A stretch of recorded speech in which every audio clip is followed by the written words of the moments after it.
Most seniors restart decluttering 3 or more times before giving up. That's not just a random number, it's the reality in thousands of American homes today. The truth is, it's not because you lack willpower or because you're not organized enough. It's because almost every piece of advice you've been given about decluttering was designed for a completely different stage of life. Think about it. The trendy challenges and minimalist hacks you see online are built for 20-somethings with endless energy, not for someone who has lived through decades of family milestones, collected keepsakes, and built a life filled with stories. After 60, decluttering is not about keeping up with Instagram-perfect homes. It's about safety, freedom, and creating a space that works with your body, your routines, and your memories. So if you've ever tried to clear out a room, only to feel overwhelmed halfway through and give up, you are far from alone. In fact, the reason it hasn't worked is because the old methods never considered your needs, your history, or your stage of life. And that's why today, you're going to hear something different. Methods that truly fit the life you're living right now in America, not decades ago. This isn't just about tidying up. It's about protecting your independence, reclaiming your energy, and finally finding a way to move forward without guilt or exhaustion. If you've struggled to keep your home clutter-free, hit that subscribe button now, because this might be the first time you hear the fix that actually works. Meet Althea June, a 72-year-old retired librarian from a quiet town in Ohio. For nearly 4 decades, she worked in a sunlit library filled with shelves that stretched to the ceiling, guiding generations of children toward their first favorite stories and helping adults rediscover forgotten classics. Books were never just her job. They became her companions, her comfort, and her identity. When she finally retired, she imagined her home would feel like a peaceful retreat, a space where she could finally enjoy slow mornings with coffee and afternoons spent reading.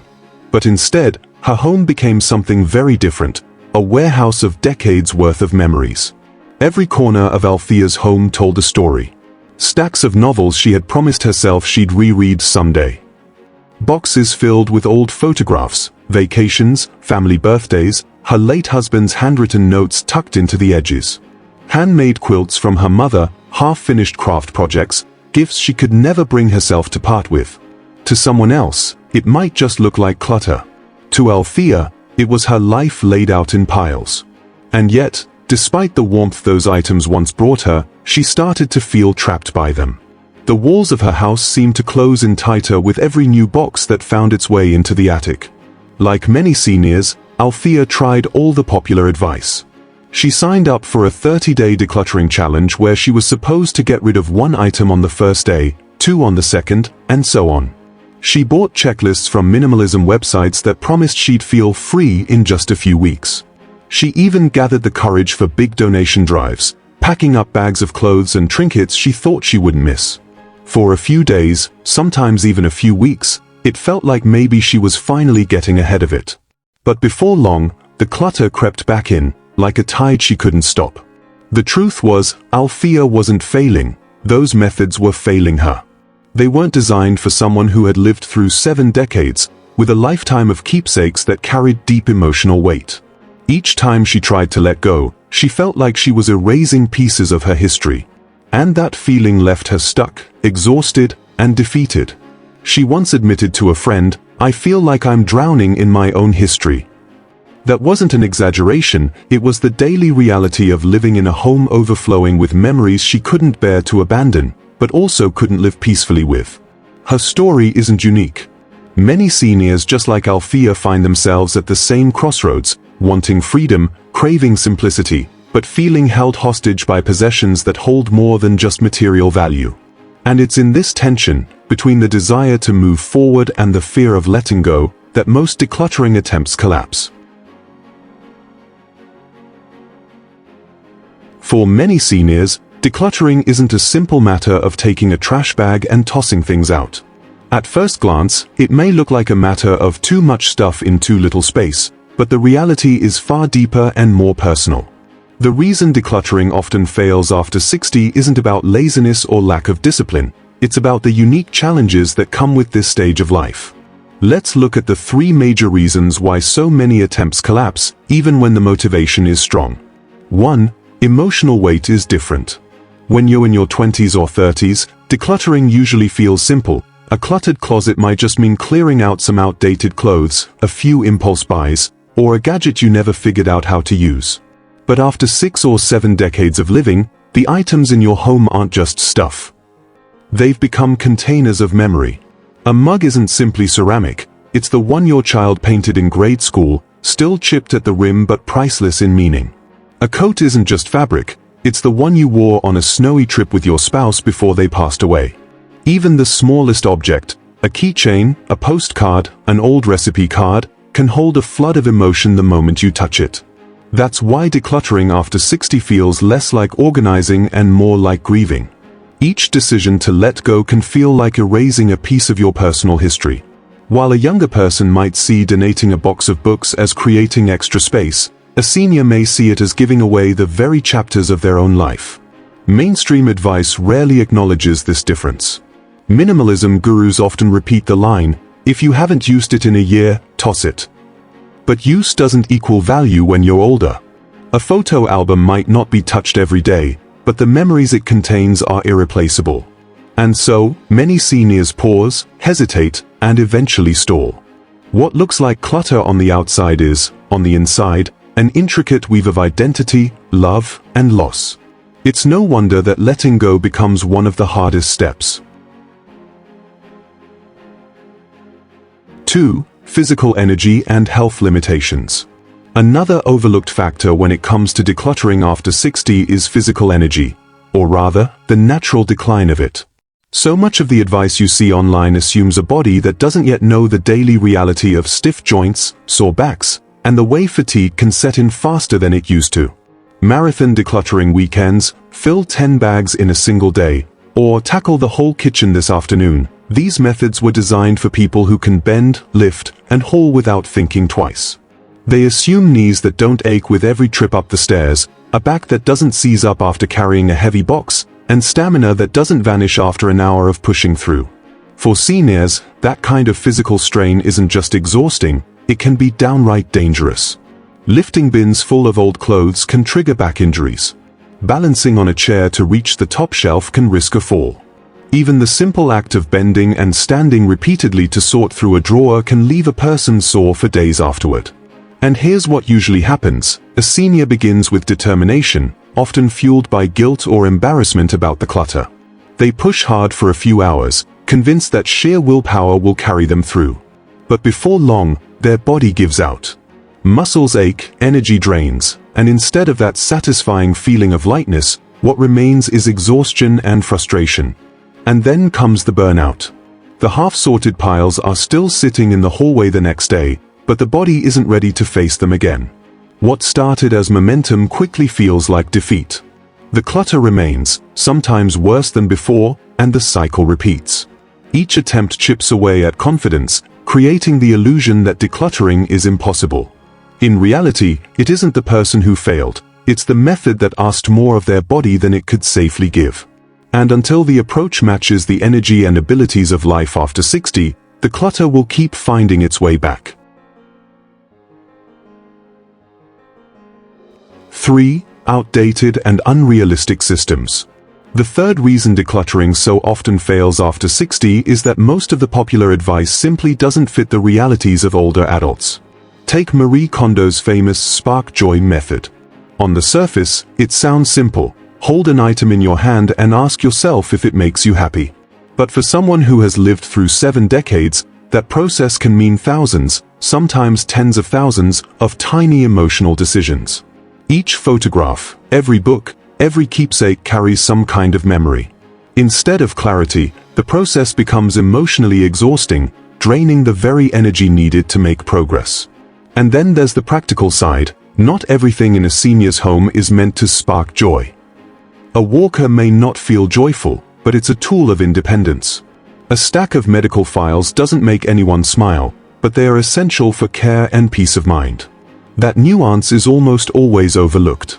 The same problem exists with trendy decluttering challenges on TikTok or YouTube. Declutter in 1 hour, fill a trash bag today, or throw out 100 things this weekend. These fast-paced hacks look satisfying online, but they assume energy, mobility, and time that many seniors simply don't have. They don't account for aching joints, limited stamina, or the reality that sorting through a family photo box isn't just about removing clutter, it's about reliving decades of life, story by story. What might take a young person 10 minutes could take an older adult hours, not because they are slow, but because the memories woven into each item matter deeply. That's the real issue. Most decluttering systems were built for a completely different lifestyle, one based on speed, efficiency, and minimal emotional attachment. None of those values reflect the lived experience of seniors whose homes are layered with history. So when older adults try to follow these systems and fail, it's not because they are incapable. It's because the system itself was never designed for them in the first place. And this is where so many older adults get stuck. They begin decluttering with hope, only to hit one of these barriers: emotional weight, physical strain, or advice that doesn't fit, and the process grinds to a halt. The result? Piles stay where they are, guilt sets in, and the feeling of failure grows. But here's the key truth: the problem isn't you, it's the method. Which of these struggles feels most familiar to you? Is it the emotional weight of letting go, the physical energy it takes, or the outdated advice that just doesn't fit your life? Tell us in the comments. I'd love to hear your experience, because you're not alone in this. For years, Althea believed that her repeated failures at decluttering were a reflection of her own shortcomings. Each time she tried a new method, whether it was a 30-day challenge, a checklist pulled from a magazine, or even a trendy minimalist routine she saw online, she pushed herself with the hope that this time would be different. But no matter how hard she worked, the clutter always seemed to creep back, as if her home was fighting against her. At first, she blamed herself. Maybe she wasn't disciplined enough. Maybe she was holding on too tightly. Maybe she just wasn't cut out to live in a tidy home. But one afternoon, as she sat in her living room surrounded by half-sorted piles, she realized something that would change everything. The problem wasn't her effort, it was the system itself. She had been following advice that wasn't made for someone like her. These methods assumed energy levels she no longer had, overlooked the emotional weight she carried with each decision, and pushed her into unrealistic deadlines that left her more exhausted than empowered. It dawned on her that the failure wasn't proof she couldn't declutter, it was proof that she was using tools that didn't fit her life anymore. That shift in perspective changed the way Althea approached her home. Instead of seeing clutter as an enemy she had to conquer in one massive battle, she began to see it as something she could gently work through on her own terms. She no longer chased rigid routines or tried to force herself into systems designed for younger people with different priorities. Instead, she began to craft a new approach, one that respected her stage of life, her energy, and her memories. And here's the most important part: it worked. Not because she suddenly became stronger or faster, but because the new system honored her reality. The pressure to do it perfectly lifted, and she gave herself permission to create a home that was not spotless, but sustainable. The adjustments she made were so simple, yet they made all the difference. And they're the reason her home didn't slide back into clutter once again. In fact, these small but powerful changes are what allowed her to finally breathe freely in her own space. And here's the best part: these changes aren't complicated, and they aren't overwhelming. They're steps that any senior can take, starting today. And once you hear them, you'll see why they're the key to keeping clutter from taking over ever again. Step 1. Energy clock decluttering. One of the biggest breakthroughs Althea experienced was realizing she didn't need to tackle her home in exhausting marathons. For years, she believed the only way to make progress was to dedicate an entire day, or even a whole weekend, to cleaning and organizing. But every time she tried, her body would give out long before her goals were reached. That's when she discovered the idea of energy clock decluttering, working in harmony with her body's natural rhythms instead of fighting against them. Althea noticed that she felt sharpest and most motivated mid-morning, after breakfast but before lunchtime. That's when her body was fueled, her mind was clear, and her aches hadn't yet set in. Instead of setting overwhelming goals, she gave herself just 10 to 15 minutes during this window to complete a very small task. Some mornings she sorted through the stack of mail on the kitchen counter. Other times, she organized the drawer in her nightstand or emptied a single box in the hallway. By keeping her sessions short and tied to her energy peak, she made steady progress without exhausting herself. What shocked her most was how effective this approach became. A single 15-minute burst of high-energy effort often accomplished more than 2 hours of pushing through when she was tired. By working with her body instead of against it, decluttering stopped feeling like punishment and started to feel like something she could actually look forward to. The beauty of energy clock decluttering is that it's personal. For some seniors, mornings might be the sweet spot. For others, energy picks up after a light lunch or even in the evening when the house feels calm. The key isn't the exact time of day, it's consistency. Once you find your natural energy window, protecting it and using it for small, focused decluttering tasks allows progress to build day after day. For Althea, this single change transformed her approach. She no longer dreaded the idea of decluttering because she knew she wouldn't burn herself out. By respecting her energy clock, she created a routine that was not only sustainable but empowering, proof that success doesn't come from doing more, but from doing things at the right time. Step 2. Safety first decluttering. The turning point for Althea came when she realized that not all clutter carries the same weight. For years, she had focused on sentimental boxes tucked away in the attic, her late husband's old ties, her children's school projects, stacks of photo albums. Sorting through those things always left her emotionally drained, and by the time she worked up the courage to make a decision, her energy was gone. Meanwhile, the clutter that actually posed risks, the piles on the floor, the narrow walkways, the loose rugs, remained untouched. That's when she reframed her entire approach with a single, life-changing question. Could this item trip me, block me, or slow me down in an emergency? Suddenly, her priorities shifted. Instead of starting with emotionally heavy projects, she began looking at her home through the lens of safety. Was that pile of magazines near the doorway worth the risk of a fall? Did she really need the extra chair that forced her to squeeze sideways through the living room? Were those throw rugs, with their curled edges, making her home cozier, or setting her up for an accident? By asking those questions, Althea began tackling the clutter that mattered most. She cleared her hallways first, making sure she had open, wide paths where she could move confidently without fear of tripping. She removed small pieces of furniture that narrowed her doorways and rearranged her living space so she could move freely with less effort. Even something as simple as letting go of a decorative rug gave her new peace of mind, because she no longer worried about catching her foot when she carried laundry or hurried to answer the phone. What surprised her most was how empowering this approach felt. Safety-first decluttering wasn't about loss, it was about gaining independence. Each decision gave her visible, practical benefits. She could walk more freely, reach things more easily, and feel confident knowing her home was supporting her instead of working against her. For Althea, this meant she could realistically see herself staying in her home longer, without having to rely heavily on her children or risk an avoidable accident. That shift, from focusing on what sparked joy to focusing on what safeguarded her independence, gave her back a sense of control. Decluttering no longer felt like giving things up. It felt like protecting her future. And that made it easier to keep going, one safe step at a time. Step 3. 1 in, 2 out rule. Even after Althea had made steady progress, she noticed a frustrating pattern. The clutter had a way of sneaking back in. It wasn't always big purchases.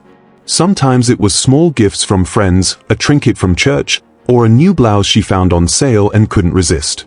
Other times, it was books, always books, that seemed to multiply on her shelves. Before long, her home felt like it was slowly filling up again, and she realized she needed a safeguard.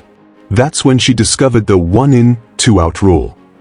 The rule was simple, but powerful. For every single new item that entered her home, 2 had to leave. If she bought a new blouse, 2 older ones went to the donation pile.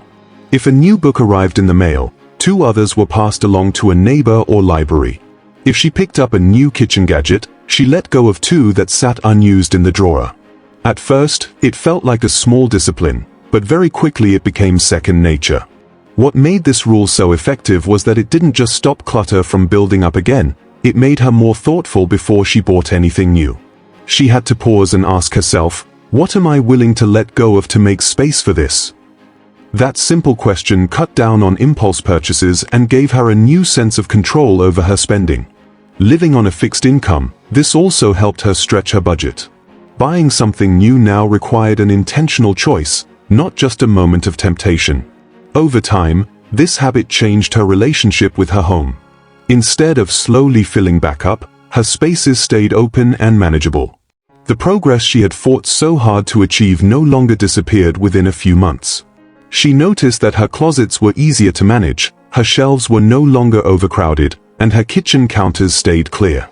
More importantly, she stopped feeling like she was trapped in an endless cycle of declutter, reclutter, repeat. For seniors who often feel discouraged when clutter seems to grow back overnight, the one-in, two-out rule offers a simple, sustainable safeguard.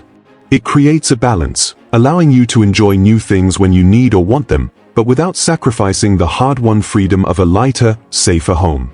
For Althea, it was the first time she felt like her home wasn't fighting against her anymore. It was steady, under control, and finally aligned with the life she wanted to live. Step 4. Community rotation. For Althea, the final and perhaps most meaningful breakthrough came when she shifted the way she thought about letting go. For years, decluttering felt like loss, like each item that left her home was a piece of her life disappearing forever. That mindset made every donation painful, every decision a tug-of-war between logic and emotion. But then she reframed the process with what she called community rotation. And everything changed. Instead of dropping bags at large, impersonal donation centers where she had no idea who would receive them, Althea began to place her items directly into the hands of people and groups that could use them. She gave puzzles to the local library, where she knew children and seniors would spend joyful hours piecing them together. She passed along cookware to a young neighbor moving into her very first apartment, picturing her learning to cook family recipes. She donated a collection of novels to a nearby veteran's home, knowing that those stories could provide companionship to men and women who had given so much. Every time she released something, Althea imagined it continuing its story, living a new life beyond her home. That simple mental shift turned decluttering from a process of deprivation into one of generosity. Instead of asking, "What am I losing?" she began asking, "Who could this help?" With each answer, her heart felt lighter. What surprised her most was the joy it brought. Decluttering no longer felt like stripping her life bare, it felt like adding value to someone else's. The quilt she couldn't use but didn't want to hide away became warmth for another family. The books she couldn't possibly reread became an escape for someone who needed comfort. The kitchen tools she rarely touched became the foundation of meals for a young couple just starting out. For Althea, community rotation transformed her outlook. She wasn't discarding her history, she was sharing it. She wasn't erasing her story, she was letting it ripple outward into the lives of others. And that emotional reframing made it possible for her to let go without guilt or regret. In fact, for the first time, she looked forward to decluttering, because each box or bag she carried out the door wasn't an ending. It was a new beginning, both for her and for the community around her. For Althea, these 4 changes were the difference between constant failure and lasting success. She no longer felt overwhelmed or defeated, because each step was designed for the reality of her life after 60.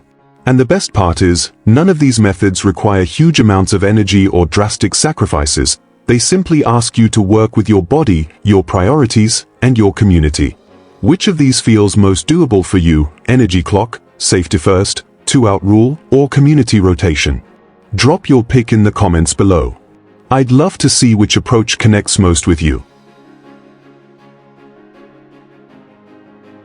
Once Althea put her fresh system into place, her home began to change in ways she never thought possible. It didn't happen overnight, and it wasn't the kind of dramatic before and after you see on TV. But little by little, her space became lighter, safer, and more welcoming. Walkways that were once crowded with piles of magazines and storage boxes were now clear, giving her the freedom to move without hesitation. The chairs she once squeezed past were gone, leaving her living room open and breathable. Even small details, like removing rugs that slid under her feet, gave her a sense of independence she hadn't felt in years. The change wasn't just physical, it was emotional. Althea no longer dreaded unexpected knocks at the door. When a neighbor dropped by, she didn't rush to apologize for the mess. Instead, she invited them in with confidence. For the first time in years, her home reflected the woman she wanted to be: organized, calm, and in control. And when Sunday rolled around, she opened her doors to her family again. The dining room table, once buried under papers and craft supplies, now held home-cooked meals and laughter. Her grandkids could sprawl across the living room floor without tripping over clutter, building Lego castles and spreading out board games while she watched with a smile. Most importantly, Althea felt free. The shame she carried about her home melted away. No longer did she feel like clutter was running her life. Instead, she was the one making the choices, setting the pace, and shaping her environment to fit her needs. She once said to her daughter, "For the first time in years, I'm not ashamed to open my front door." That sentence carried more weight than she realized. It wasn't just about her home. It was about her confidence, her independence, and her future. Althea's story is proof that when decluttering is reshaped to fit life after 60, it doesn't just clear space. It restores dignity, joy, and the ability to fully live in the home you love. If you've struggled with clutter in the past, let me tell you something important. You are not broken, and your efforts were never wasted. Every attempt you made was proof that you cared enough to want a better space. The reason it didn't last wasn't because of you, it was because the strategies you were handed didn't honor the life you're living now. But today, you've seen that there is another way forward, one designed for your stage of life. A home in your 60s, 70s, or 80s doesn't need to look like a showroom. It needs to feel safe, peaceful, and easy to live in. And the beautiful part is this: the moment you make even the smallest change, clearing a walkway, letting go of something that no longer serves you, you immediately feel lighter. You don't need to wait for someday. You can start creating that freedom right now. Your home should be your partner in aging well, not a burden holding you back. Imagine walking into a space that greets you with calm instead of chaos. Imagine your children and grandchildren visiting without you feeling the need to apologize. Imagine being proud, not hesitant, when you open your front door. That isn't a dream, it's within reach, and it begins with the very next step you take. So here's my challenge: do one thing today. Just one. Then come back and share it in the comments so you can inspire others. And if this message gave you a spark of hope, please hit like. It helps this video reach more seniors who are looking for the same freedom you are. Share it with a friend who could use encouragement. And most of all, subscribe, because the next stage of your life deserves to be lighter, freer, and beautifully yours.